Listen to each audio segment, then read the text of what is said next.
Programa Diálogo com Edmo Bernardes. Apoio Unimed. Cuidar de você. Esse é o plano. Muscake.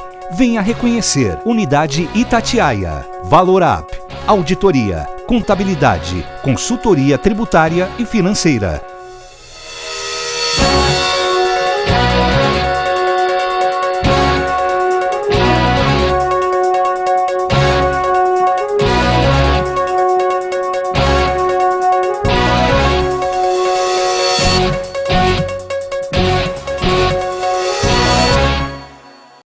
Estamos iniciando mais um diálogo e o tema é próstata. Eu convidei o professor Dr. Miguel Esgurucci para tratar desse tema conosco. Muito obrigado por nos receber e tratar desse tema tão importante, ainda mais nesse novembro dedicado à próstata, né?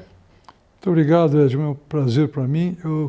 Todos sabem que a próstata é uma glândula que cria vulnerabilidades no homem, não só pelo crescimento benigno que obstrui a uretra, mas pela possibilidade de câncer, de modo que orientar a população e conversar sobre o tema tem um significado não só de saúde pública, da gente preservar realmente a existência dos homens, mas também de discutir um pouco de educação na área de saúde, o valor dos exames preventivos, a prevenção de doenças que produzem sofrimento e que, se diagnosticadas precocemente, permitem prolongar a existência de qualquer pessoa. Eu tenho a impressão que isso é uma coisa pessoal, não tenho embasamento técnico e nem de pesquisa para afirmar, mas eu passei a ouvir, não da minha parte, mas dos homens de uma maneira geral, sobre a importância e o interesse da próstata de 15, 20 anos para cá. Procede isso, essa procura maior pelos homens nesse sentido? Sem dúvida, existe realmente no momento uma cultura que se adquiriu de conversar sobre doenças. O câncer sempre é uma palavra que estigmatiza a pessoa. É um tema realmente que as pessoas antigamente gostavam de evitar.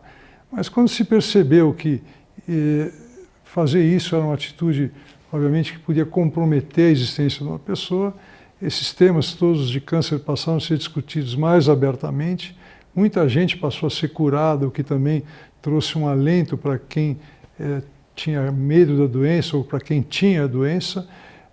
Se disseminou em todas as comunidades a importância de a pessoa conhecer, ter conhecimentos mais consistentes um pouco sobre saúde, o que as torna menos vulneráveis, de modo que esse conjunto de fatores realmente promoveu esse fenômeno que você está descrevendo. As pessoas falam realmente mais sobre doença, procuram informações, os médicos também sabem apresentar melhor esses problemas para a população de uma forma mais simples, de uma forma que eles possam compreender. Isso está produzindo uma grande melhora em termos de saúde pública, de proteção das pessoas contra as doenças. Mas o homem é resistente, hein, doutor? Existe, em relação à próstata, algum tipo de... masculinidade. Isso mesmo, um tipo de prevenção quando se fala no toque da próstata, mas isso passou já de uma fase que os homens realmente tinham receio, para uma fase mais realista, em que se percebeu que o toque de próstata é um exame que é feito em alguns segundos, ele não dói, não cria nenhum tipo de desconforto maior, e se percebeu que realmente com toque a gente descobre casos de câncer de próstata, e também por uma questão de bom senso, qualquer pessoa entendeu que mais vale alguns segundos de desconforto físico do que, pois, anos que o indivíduo passa sofrendo de um câncer descoberto tardiamente, espalhado pelo organismo, aquele sofrimento interminável que envolve um diagnóstico feito de forma tardia. O acompanhamento por parte dos homens deve ser a partir de que idade? Normalmente depois dos 45 anos. Os doentes que têm história familiar devem pelo menos fazer um exame aos 40. Depois, se estiver tudo bem, passar a fazer aos 45. Essa é a maneira que a maior parte dos países no mundo ocidental abordam os seus pacientes. E por que a idade causa essa necessidade exatamente da próstata? Além de outras coisas, óbvio. O câncer de próstata se tornou muito comum. 1 de cada 9 homens vai ser atingido pela doença. Isso é muita coisa. E esse tumor tem uma característica importante. Ele aumenta com o passar dos anos. Um homem de 80 anos tem 3 vezes mais chance de ter câncer de próstata do que um indivíduo que tenha 60 anos. Existe um quadro, uma situação agora que se identificou claramente. Alguns casos de câncer de próstata são hereditários. Quando uma pessoa tem 70, 75 anos e desenvolve um câncer de próstata, os filhos dele não terão risco muito maior de ter câncer. Ou seja, um câncer da pessoa idosa não tende a ser hereditário, tende a ser um câncer que surgiu por causa do envelhecimento. Por outro lado, um câncer que surge num homem com menos de 55 anos tem grande chance de ser hereditário, de esse indivíduo transmitir para os filhos os genes que favorecem o câncer de próstata, grande chance dos irmãos desse indivíduo que tem menos de 55 anos, que agora tem câncer, também de ter câncer. Então, a gente se preocupa muito com o câncer de próstata que surge em homens mais jovens. O fenômeno de hereditariedade nesses casos é muito forte e a gente precisa vigiar com muito cuidado irmãos e filhos desse indivíduo. Até porque esse jovem não deve acompanhar o problema aqui pessoal da próstata como uma pessoa de mais idade acompanha já orientada, né? O jovem talvez não tenha a informação de que é necessário, caso tenha hereditariedade, dele procurar isso. Com certeza. Se você perguntar para o jovem andando na rua de 30, 35 anos se ele sabe o que é próstata, ele vai dizer que não tem a mínima ideia. Um sujeito de 60 anos, ele te conta uma história inteira sobre doenças benignas e câncer da próstata, porque eles passam a sofrer da próstata, não de câncer. A partir dos 40 anos a próstata começa a crescer, a maioria dos homens começa a ter alguma dificuldade para urinar aos 50 anos, aí ele descobre que isso se deve à próstata, é o famoso crescimento benigno ou hiperplasia da próstata, e ele passa a se interessar pelo assunto. E aí ele paralelamente descobre que existe o câncer, passa a conversar, procurar médicos e se ilustra nesse sentido. Eu vou voltar na hiperplasia daqui a pouco, mas essa proporção de 1 para cada 9, a gente analisando a evolução da qualidade de vida do brasileiro, que há, vamos dizer, 40 anos atrás era uma expectativa talvez de 55, 58 anos, e hoje aí nós estamos com índice aí de 70 anos de idade, provavelmente, então, nós estamos convivendo com mais casos de próstata do que há 40 anos atrás. Sem dúvida. A população está vivendo mais, os homens têm mais câncer de próstata. Mas existe um dado importante em relação a isso que você está agora acentuando. O câncer de próstata na pessoa idosa, ele tende a ser um pouco menos agressivo.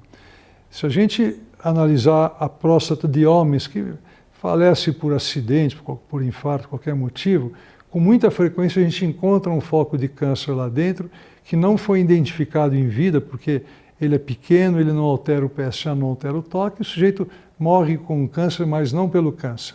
Então, as pessoas idosas têm muito câncer, mas apenas uma parte acaba se manifestando clinicamente, dando sintomas, causando problema e exigindo tratamento.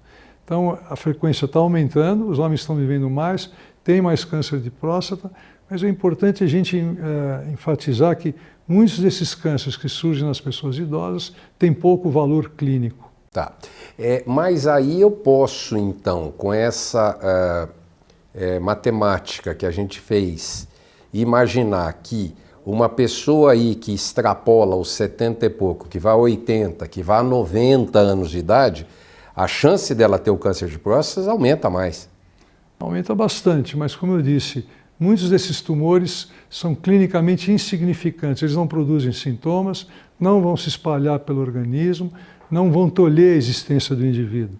Esse câncer fica quietinho na próstata. Então, simplesmente descobrir um câncer de próstata no homem idoso não implica em problemas para a vida dele, para a existência dele, não implica em necessidade de tratamento. Esse conceito que é importante. Aí a gente chega aí nos 50 anos, a próstata é uma glândula e que alguma coisa acontece nela que aí 45, 50 anos ela começa a falhar, deixa eu chamar de falhar, assim, não ser aquela próstata, aquela glândula perfeita de antes. Bom, o problema da hiperplasia, que é aquela dificuldade de fazer xixi, necessariamente ela não é maligna, ela é um inchaço e que causa dificuldade da passagem da urina.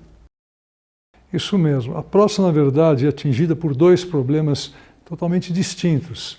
O crescimento benigno, que não tem nenhuma consequência para a existência da pessoa, não vai tolher a existência de ninguém, por ser benigno, atinge 80% dos homens, 90% dos homens, e a consequência dela é dificultar a expulsão da urina.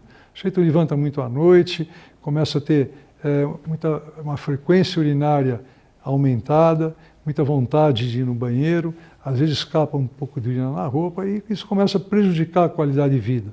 Para esse crescimento benigno, existem remédios, a maioria dos homens não precisa tomar nada, ele convive com o quadro. 1/3 desses homens que têm hiperplasia têm sintomas que incomodam e com medicações a gente consegue ajudar. Apenas uma porcentagem pequena de pacientes sofrem mais com o crescimento benigno, a uretra fica muito fechada, o indivíduo passa a ter grande dificuldade e aí a gente é obrigado a fazer uma intervenção cirúrgica. O câncer, por outro lado, que pode surgir em quem tem ou quem não tem crescimento benigno, não existe relação entre as duas coisas. O câncer, em geral, acaba aparecendo em quem tem hiperplasia, porque 90% dos homens têm hiperplasia e 15, 16% vão ter um câncer na próstata. Agora diminuiu um pouquinho essa chance, agora é 13%, por isso que dá 1 em 9. E esse câncer cresce lá dentro, independente da hiperplasia. E é esse tumor que a gente precisa identificar para poder realmente ajudar os homens maduros a preservar a existência deles mesmos. A relação da hiperplasia entre dificuldade de urinar e quantidade de vezes pela dificuldade de urinar, então isso aí são as duas coisas da hiperplasia. Não é só a vontade que o sujeito tem de ir lá fazer xixi bastante vezes, às vezes toma muito líquido, às vezes toma bastante água, e isso causa mais vontade de urinar. Mas esse problema da hiperplasia são as duas coisas, é a vontade de urinar com a dificuldade de urinar. Com dificuldade, com muitas micções noturnas que impedem o sono, que produzem um descanso para o corpo. O indivíduo começar a perder urina na roupa, isso acontece, forma aquela marca de urina, isso aborrece muitos homens. É uma necessidade imperiosa de ter que correr ao banheiro, e às vezes não dá tempo de chegar. Essas são as manifestações do crescimento benigno. Todo homem sente um pouco disso, todo homem maduro, e convive muito bem. 1/3 é que tem uma exacerbação desse quadro, começa a viver mal, começa a ter a qualidade de vida comprometida e a gente é obrigado a medicá-lo e às vezes até fazer uma pequena intervenção. Daqui a pouquinho estamos de volta, até já!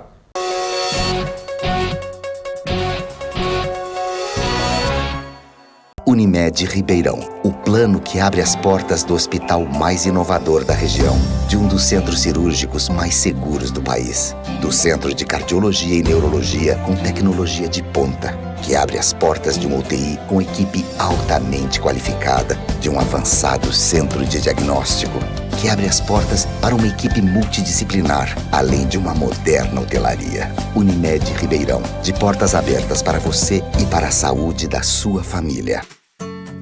Hoje eu quero aquela brusqueta de pepperoni. Eu não vejo a hora de provar o confit de pato. Ou será que peço o risoto de carne seca, hein? E eu mereço o brownie de sobremesa. Eu vou pedir a torta de chocolate com geleia de damasco. Nossa, a gente nem chegou e já tá pensando na sobremesa. O Mousse Cake da Itatiaia agora é My Mousse Cake. O mousse cake que você sempre amou, com tudo que você sempre pediu. 1924.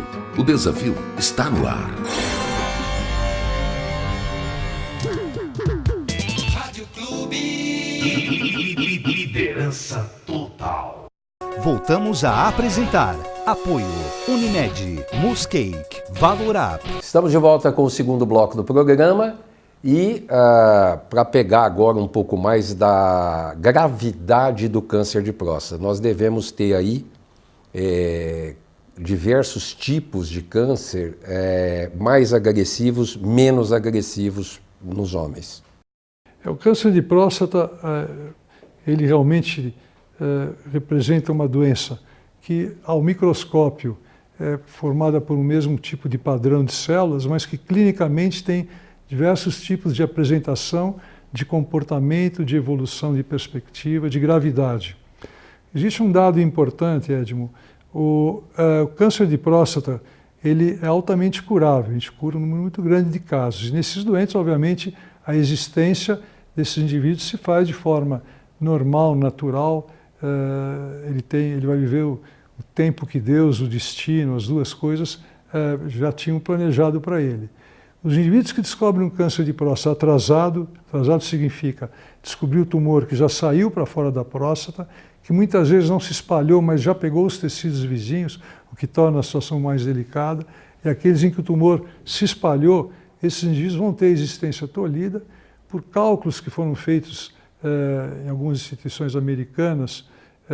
Óbvio que qualquer cálculo, qualquer matemática em medicina é sempre precária, a medicina não é uma ciência exata, mas em duas instituições americanas se definiu que um homem que tem câncer de próstata diagnosticado de forma mais avançada, descoberto num momento um pouco mais tardio, ele perde de 9 a 11 anos de vida, na média.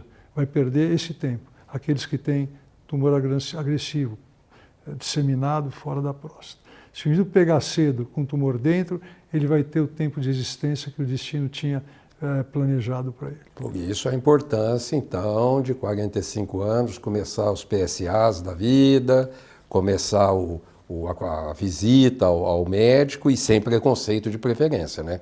Isso mesmo. O diagnóstico do câncer é feito de início por esses 2 métodos, ou pelo menos a suspeita de que pode existir um tumor, através do toque e o PSA. E esses exames se completam. O toque falha em alguns casos, o PSA também. Fazendo os dois juntos, é difícil escapar algum caso de câncer de próstata. Criada a suspeita de que possa existir um câncer, atualmente os médicos recorrem muito ao estudo de ressonância magnética. Esse exame ajudou a gente a deixar de fazer exames de forma exagerada, biópsias de forma exagerada, porque antes qualquer homem que tivesse uma alteração no toque ou no PSA já ia para a biópsia. Agora a gente faz uma ressonância, consegue selecionar aqueles casos com maior risco de câncer e aí faz uma biópsia nesses indivíduos e consegue deixar de lado ou acompanhar sem biópsia aqueles casos em que a ressonância produz um bom resultado. Todas essas análises envolvem critérios clínicos e técnicos que só um médico pode, obviamente, orientar e definir e discutir com o doente.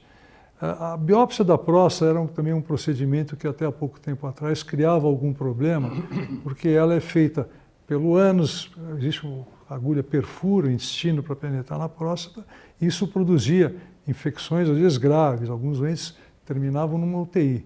Felizmente esse processo está sendo superado agora, essas complicações. Existe uma nova forma de se fazer biópsia de próstata, chamada biópsia perineal, em que a agulha entra por fora do ânus, quer dizer, vai direto para a próstata sem perfurar o intestino. Esse método não dá infecção, os doentes nem precisam tomar antibiótico. Isso também ajudou muito, porque essas complicações que a biópsia produzia, às vezes eram realmente muito intensas, eram complicações que causavam desconforto e problemas mais importantes e aumentavam não só o sofrimento do doente, mas os custos também envolvidos nesse processo de avaliar câncer de próstata.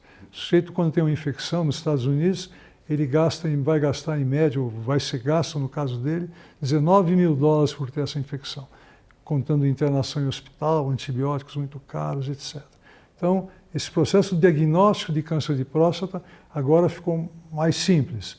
A gente inicia fazendo um toque e um PSA, em seguida recorre a uma ressonância se houver indicação.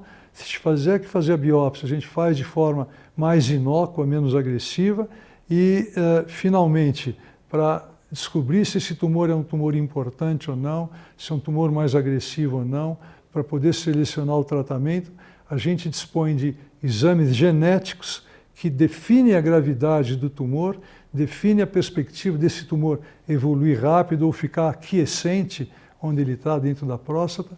Esses exames nos ajudam também a planejar o tratamento, fica uma coisa mais racional. E existem estudos que permitem vasculhar o organismo também de forma muito efetiva, o PET, chamado PET, com anticorpo anti-PSMA, que também permite estudar os doentes, definir melhor a doença e tratar melhor os casos.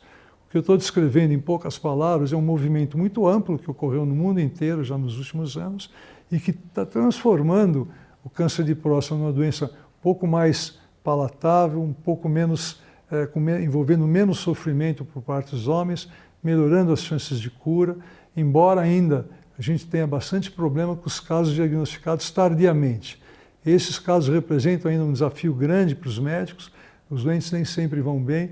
Como eu disse, um caso descoberto tardiamente envolve uma perda de 9 a 10, 11 anos de vida por causa de um diagnóstico realmente feito fora de hora.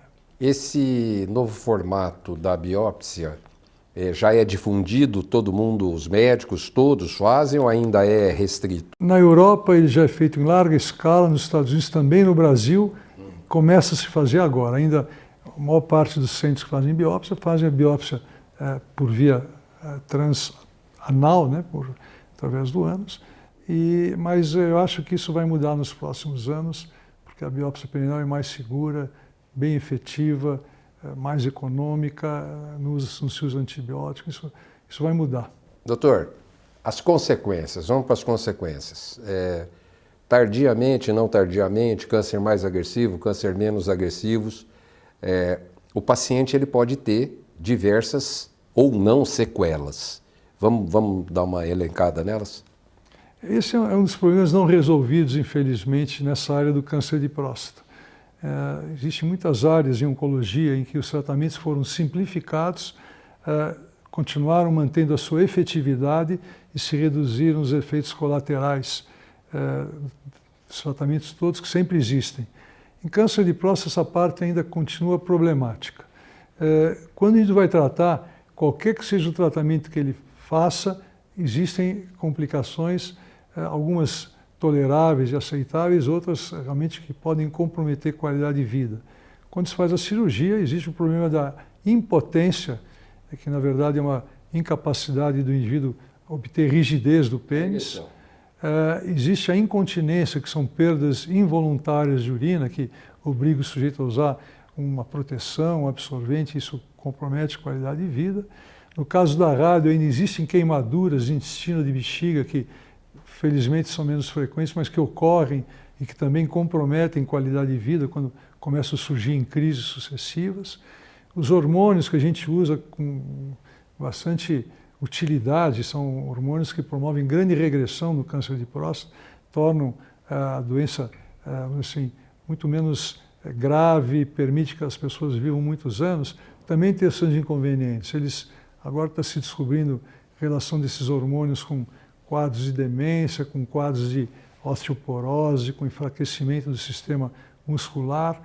Então, tratar câncer de próstata ainda tem seus problemas.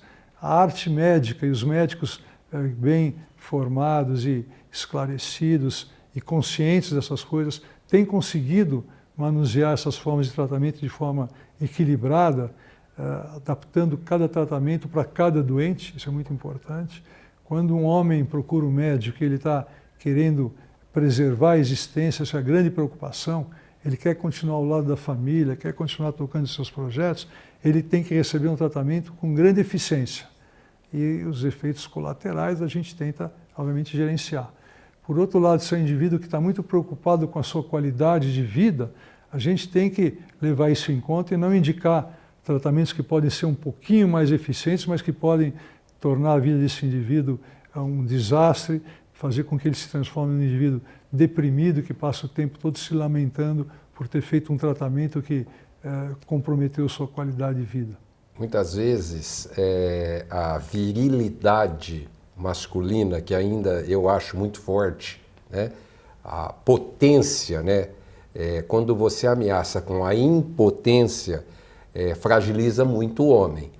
Mas eu acho que o homem, ele tem a mulher do lado, que ela talvez, eu não sei, estou colocando, pingando a bola, o senhor faz o gol se quiser.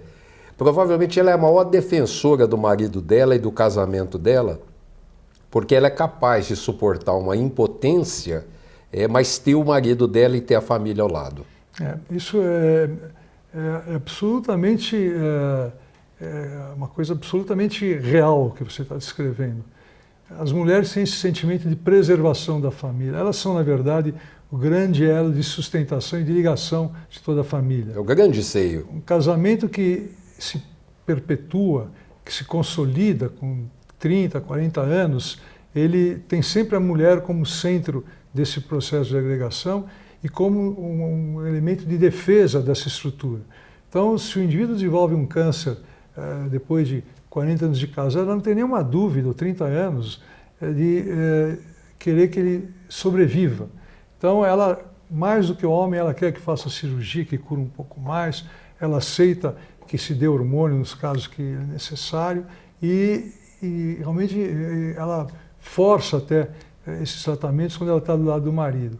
O homem realmente, com essa ideia de masculinidade, sofre bastante nesse momento, com a própria perda da atividade sexual, isso realmente mexe com a cabeça dos homens, muitos ainda estão com vida sexual plena e muito apegados a isso, e a gente tem que respeitar. Então, na verdade, a essência da ação médica nesses casos é para cada perfil de indivíduo, você realmente fazer o tratamento que vá não apenas curá-lo, mas deixá-lo feliz. Nos Estados Unidos, algum tempo atrás, foi feita uma pesquisa entre homens que tinham câncer de próstata. Perguntaram a eles qual era o principal objetivo de eles procurarem um médico, e que eles estavam procurando em relação à doença deles. E houve lá um número grande de respostas.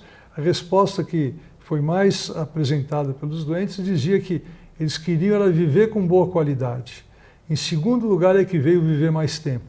Portanto, os homens colocavam o tempo de vida como alguma coisa secundária e como principal motivação para ele se tratar era preservar uma qualidade de vida boa. E isso agora se consolidou. As pessoas agora querem viver com boa qualidade. Então, isso sem dúvida tem que ser levado em conta pelo médico. As sequelas do tratamento têm que ser consideradas porque muitas delas prejudicam isso que o homem está procurando, que é viver bem, viver de forma saudável e poder usufruir da existência com toda a alegria e com tudo que ela pode proporcionar de bom. Eu agradeço ao Dr. Miguel Cirurgi, que nos recebeu aqui. Chegamos ao final do programa. Muito obrigado. Espero que isso tenha trazido mais informações daquilo que você já tenha e possa levar você a ter bastante consciência em cima dos problemas de próstata, seja você homem ou mulher, porque você, se for mulher, está ligado a algum homem. Tá bom? Doutor, muito obrigado. Semana que vem a gente está de volta. Até lá. Programa Diálogo com Edmo Bernardes. Apoio Unimed. Cuidar de você. Esse é o plano. Muscake. Venha reconhecer. Unidade Itatiaia. Valorap. Auditoria. Contabilidade. Consultoria tributária e financeira.